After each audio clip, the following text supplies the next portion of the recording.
I don't care what President Trump says about disparate impact. I'm not changing my policies.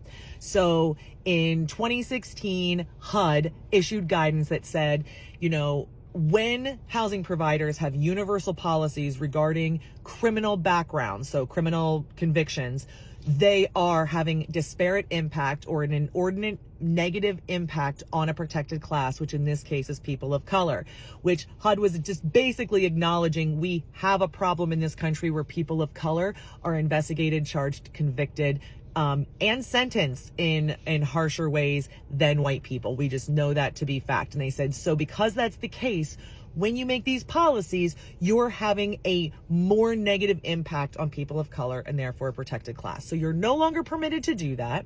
It was detailed to us at that time that we were to be making individual assessments on applications where an applicant has a criminal background. So we were to be considering their age when they committed the crime, how long it's been since they committed the crime, how they behaved since committing that crime, and even the role they had in that crime. Now, there's a lot to be said about the responsibility that guidance put on housing providers with no actual access to that information or training or framework to make these sort of decisions in. It's all been said, you can't have a universal policy, make individual assessments the best way you can. And when you have like a negative response to something, you're going to decline housing because of a background, you better have a business case for it. That is what they are explaining to us. Okay, so in 2016, my policies were not in compliance with that for applications. So I met with my attorneys when that all came through.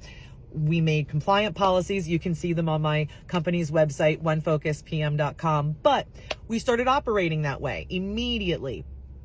And then, of course, toward the beginning of this year, this is 2025, President Trump announced he was striking all this disparate impact. And I saw some pockets in the property management and real estate industry just really happy about this, cheering about this. This is a good thing for them.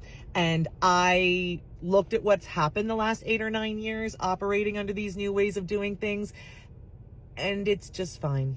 It's just fine. There's no problem. I've had zero problems complying with it. I've had no bad outcomes. I mean, yes, I talked to my attorneys back in 2016. I figured it out. We figured out our application process. A handful of times over those years, situations have come up where we've just put a little extra thought and effort and kind of went back to the text. But there's no reason we shouldn't be complying. So the truth is, I don't really care. I don't care if he struck this. I'm going to keep doing business just like those policies are still in place because I believe we're going to be going back to them.